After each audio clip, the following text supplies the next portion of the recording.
Why is there a power source in his spine? That's just my nervous system, the human said, Dr. Zefkari's four eyes dilated in perfect synchronization as she stared at the readout from the bioscanner. The readings couldn't be correct. She recalibrated the device twice, then ran the scan again on the human, specimen lying unconscious on the medical bay's examination table. The same impossible results flashed across her screen. Impossible, she whispered in her native tongue, her chitinous fingers clicking against the scanner's surface.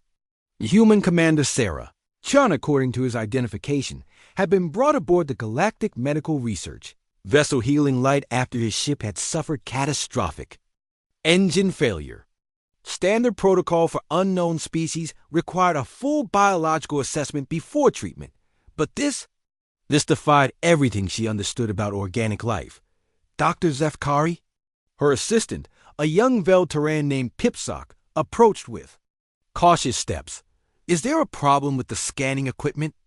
Run a full diagnostic on all our instruments, she ordered, her voice tight with disbelief. And bring me the quantum resonance detector. As Pipsock scurried away, Dr. Zefkari studied the human more closely. He appeared unremarkable by most. Galactic standards bipedal, carbon base approximately 1.8 meters in length. His skin showed the typical wear patterns of a spacefarer, and his breathing remained steady despite the sedation. Yet according to her instruments, this creature was generating enough bioelectrical energy to power a small starship. Pipsock returned with the quantum detector, and Dr. Zefkari immediately began a deep tissue scan. The results made her tertiary heart skip a beat. Intricate networks of what appeared to be organic superconductors ran throughout the human's body, with the primary nexus located along his spinal column. The energy signature was unlike anything in the known biological database. Dr. Pipsock, voice quavered with excitement, are we looking at some form of cybernetic enhancement? Perhaps this human is a cyborg? That was my initial assumption, Dr. Zefkari replied, adjusting the scanner's sensitivity. But these readings indicate completely organic structures. No metallic implants, no synthetic materials. This appears to be naturally occurring. She focused the scanner on the human's brain. The energy patterns, there were even more astounding billions of electrical impulses firing in perfect coordination, creating a neural network that operated at efficiency levels that made even the most advanced quantum-class AI processors look primitive. The energy output from his cranium alone could power our communications array, she muttered, documenting everything. And look at these reflexive responses. Even unconscious, the human's nervous system continued generating microelectrical fields that her instruments could barely measure. It was as if his entire body functioned as a living battery, constantly storing and releasing energy with impossible precision. The examination room's door hissed open, and Commander Vextel of the Galactic Health Authority strode in, his massive crystalline form casting prismatic reflections across the walls. Doctor, I've come to check on your progress with the unknown species. Commander, you need to see this. Dr. Zefkari gestured toward her readings. This organism is unlike anything we've encountered. The bioelectrical activity suggests a neural processing capability that exceeds our most optimistic projections for organic intelligence. Commander Vextel's crystal matrix flickered his species' equivalent of raised eyebrows. Are you suggesting this creature possesses enhanced cognitive abilities? I'm suggesting this creature's baseline neural activity will be considered superhuman by our standards. But that's not the most remarkable aspect. She highlighted the spinal energy readings. This central nervous system is essentially a biological fusion reactor. The human generates more electrical energy per gram of tissue than a Zephyrian power cell. As if summoned by their conversation, the human's eyes fluttered open. Commander Chun groaned softly and attempted to sit up, then noticed the three aliens staring at him with expressions of scientific fascination and mild terror.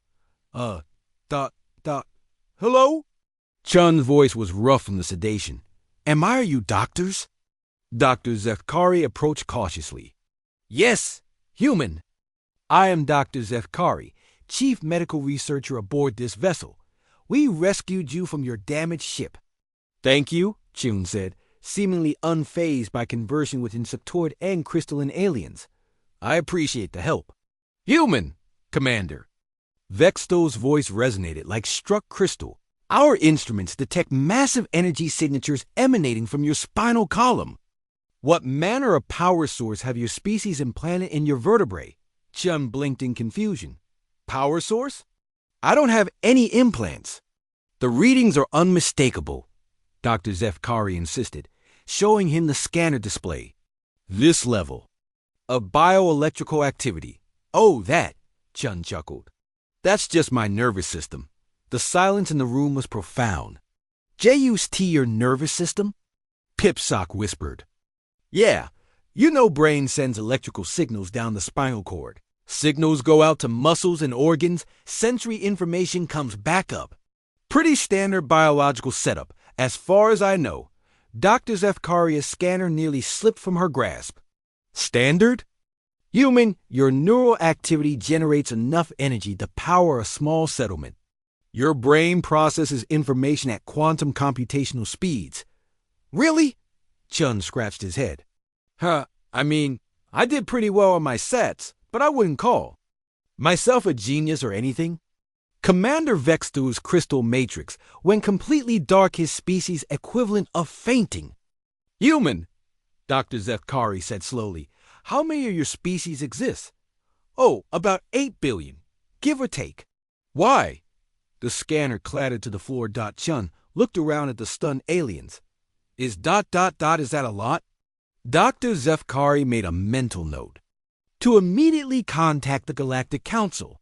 If humans considered their incredible bioelectrical capabilities standard, and if there were 8 billion of them scattered across the galaxy ... the balance of power in the universe had just shifted.